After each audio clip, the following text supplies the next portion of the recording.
जय जय राम कृष्ण हरि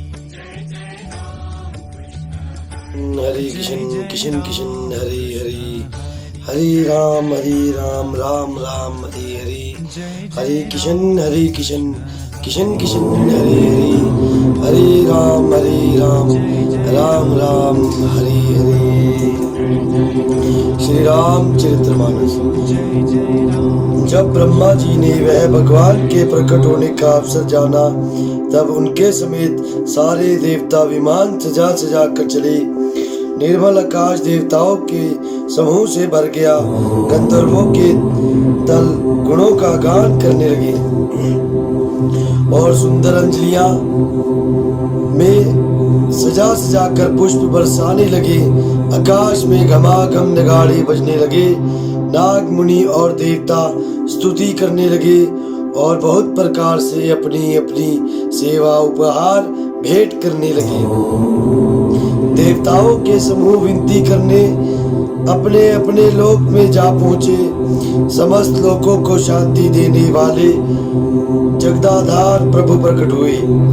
तीनों पर दया करने वाले कौशल्या जी के हितकारी कृपालु प्रकट हुए। मुनियों के मन को हरने वाले उनके अद्भुत रूप का विचार करके माता हर्ष से भर आई। नेत्रों को आनंद देने वाला मेघ के समान श्याम शरीर था। चारों भुजाओं में अपने खास आयुध धारण किए हुए थे। दिव्या आभूषण और वरमाला पहने थे। बड़े बड़े नेत्र थे। इस प्रकार शोभा के समुद्र तथा घर राक्षस को मारने वाले भगवान प्रकट हुए। दोनों हाथ जोड़कर माता कहने लगी, हे अनंत, मैं किस प्रकार तुम्हारी स्तुति करूं? वेद और पुराण तुमको माया गुण और ज्ञान से परे और परिमाण रहित बतलाते हैं। श्रुतियां और सज्जन दया और सुख का समुद्र सब गुणों का दान कहकर जिनका गान करते हैं, वही भक्तों पर प्रेम करने वाले लक्ष्मीपति भगवान मेरे कल्याण के लिए प्रकट हुए हैं। वेद कहते हैं कि तुम्हारे प्रत्येक रोम में माया के रचे हुए अनेकों ब्राह्मणों के समूह भरे हैं। वे तुम मेरे गर्भ में रहे। इस हंसी की बात के सुनने पर धीर विवेकी पुरुषों की बुद्धि भी स्थिर नहीं रहती, विचलित हो जाती है। जब माता को ज्ञान उत्पन्न हुआ, तब प्रभु मुस्कुराए और वे बहुत प्रकार के चरित्र करना चाहते हैं। अतः उन्होंने पूर्व जन्म की सुंदर कथा कहकर माता को समझाया, जिससे उन्हें पुत्र का वात्सल्य प्रेम प्राप्त हो, भगवान के प्रति पुत्र भाव हो जाए। माता की वह बुद्धि बदल गई। तब वह फिर बोली, हे तात, यह रूप छोड़कर अत्यंत प्रिय बाल लीला करो। मेरे लिए यह सुख परम अनुपम होगा। माता का यह वचन सुनकर देवताओं के स्वामी सुजान भगवान ने बालक रूप होकर रोना शुरू कर दिया। तुलसीदास जी कहते हैं, जो इस चरित्र का गान करते हैं, वे श्री हरि का पद पाते हैं और फिर संसार रूपी कूप में नहीं गिरते।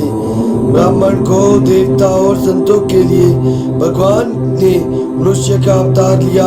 वे अज्ञान में ही मलिना माया और उसके गुण सत रज तम और बाहरी तथा भीतरी इंद्रियों से परे है। उनका दिव्य शरीर अपनी इच्छा से ही बना है, किसी कर्म बंधन से परवश होकर त्रिगुणात्मक भौतिक पदार्थों के द्वारा नहीं। बच्चे के रोने की बहुत सी प्यारी ध्वनि सुनकर सब रानियां उतावली होकर दौड़ी चली आई। दासियां हर्षित होकर जहां तहां दौड़ी। सारे पुरवासी आनंद में मगन हो गए। राजा दशरथ जी पुत्र का जन्म कानों से सुनकर मानो ब्रह्मानंद में समा गए। मन में अतिशय प्रेम है, शरीर पुलकित हो गया। आनंद में अधीर हुई बुद्धि को धीरज देकर और प्रेम में शिथिल हुए शरीर को संभाल कर वे उठना चाहते हैं। जिनका नाम सुनने से ही कल्याण होता है, वही प्रभु मेरे घर आए हैं। यह सोचकर राजा का मन परम आनंद से पूर्ण हो गया। उन्होंने बाजे वालों को बुलाकर कहा कि बाजा बजाओ। गुरु वशिष्ठ जी के पास बुलवा गया। वे ब्राह्मणों को साथ लिए राजद्वार आए। उन्होंने जाकर अनुपम बाल को देखा और जो रूप की राशि है और जिसके गुण कहने से समाप्त नहीं होते। फिर राजा ने नादी मुख श्राद्ध करके सब जात कर्म संस्कार आदि किए और ब्राह्मणों को सोना गो वस्त्र और मणिया दान दिया। ध्वजा पताका और तोरणों से नगर छा गया। फिर जिस प्रकार से वह सजाया गया उसका तो वर्णन ही नहीं हो सकता। आकाश में फूलों की वर्षा हो रही है। सब लोग ब्रह्मानंद में मग्न हैं। स्त्रियां झुंड की झुंड मिलकर चली। सौभाग्य श्रृंगार किए ही वे उड़ दौड़ी। सोने का कलश लेकर और थालों में मंगल द्रव्य भरकर गाती हुई राजद्वार में प्रवेश करती है। वे आरती करके निछावर करती है और बार बार बच्चे के चरणों पर गिरती है। भागत बंदीजन और गवीये रघुकुल के स्वामी के पवित्र गुणों का गान करते हैं। राजा ने सब किसी को भरपूर दान किया। जिसने पाया उसने भी नहीं रखा, लूट लिया। नगर की सभी गलियों के बीच बीच में कस्तूरी चंदन और केसर की कीच मच गई। घर घर मंगल में बधावा बजने लगा, क्योंकि शोभा के मूल भगवान प्रकट हुए। नगर के स्त्री पुरुषों के झुंड जहाँ तहाँ आनंद मग्न हो रहे हैं। कैकेयी और सुमित्रा इन दोनों ने भी सुंदर पुत्रों का जन्म दिया। उस सुख संपत्ति जन समय और समाज का वर्णन सरस्वती और सर्पों के राजा शेष जी भी नहीं रह सकते। अवधपुरी इस प्रकार सुशोभित हो रही है मानो रात्रि प्रभु से मिलने आई हो और सूर्य को देखकर मानो मन में सकुचा गई हो, परंतु फिर भी मन में विचार कर वह मानो संध्या बन कर रही गई हो। अगर की धूप का बहुत सा धुआं मानो संध्या का अंधकार है और जो अबीर उड़ रहा है वह उसकी ललाई है। महलों में जो मणियों के समूह हैं वे मानो तारागण है। राजमहल का जो कलश है वही मानो श्रेष्ठ चंद्रमा है।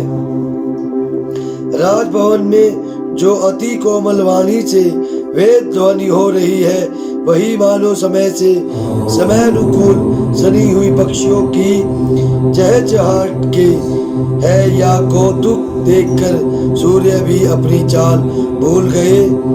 एक महीना उन्होंने जाता हुआ ना जाना, अर्थात उन्होंने एक महीना वही बीत गया।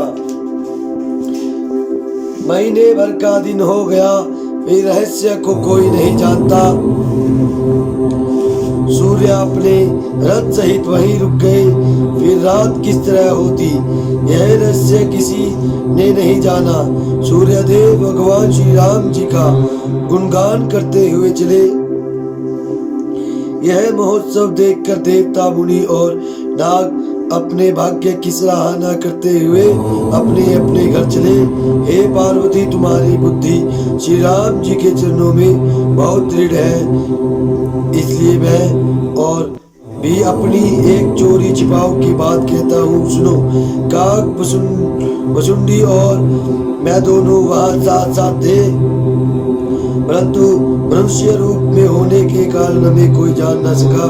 परम आनंद और प्रेम के सुख में फूले हुए हम दोनों मगन मन से मस्त हुए गलियों में तन मन की सुधि भूले हुए फिरते थे, परंतु यह शुभ चरित्र वही जान सकता है जिस पर श्री राम जी की कृपा हो। उस अवसर पर जो जिस प्रकार आया और जिसके मन को जो अच्छा लगा, राजा ने उसे वही दिया। हाथी रथ घोड़े सोना गोए हीरे और भांति भांति के वस्त्र राजा ने दिए। राजा ने सबके मन को संतुष्ट किया। इसी से सब लोग जहाँ तहाँ आशीर्वाद दे रहे थे कि तुलसीदास के गोस्वामी सब पुत्र चारों राजकुमार चिरंजीवी दीर्घायु हो। इस प्रकार कुछ दिन बीत गए। दिन और रात जाते हुए जान नहीं पड़ते। तब नामकरण संस्कार का समय जानकर राजा ने ज्ञानी मुनि श्री वशिष्ठ जी को बुलवा भेजा। मुनि की पूजा करके राजा ने, हे मुनि, आपने मन में जो विचार रखे हो वे नाम रखिए। मुनि ने कहा, हे राजन, इनके अनेक अनुपम नाम हैं, फिर भी मैं अपनी बुद्धि के अनुसार कहूँगा।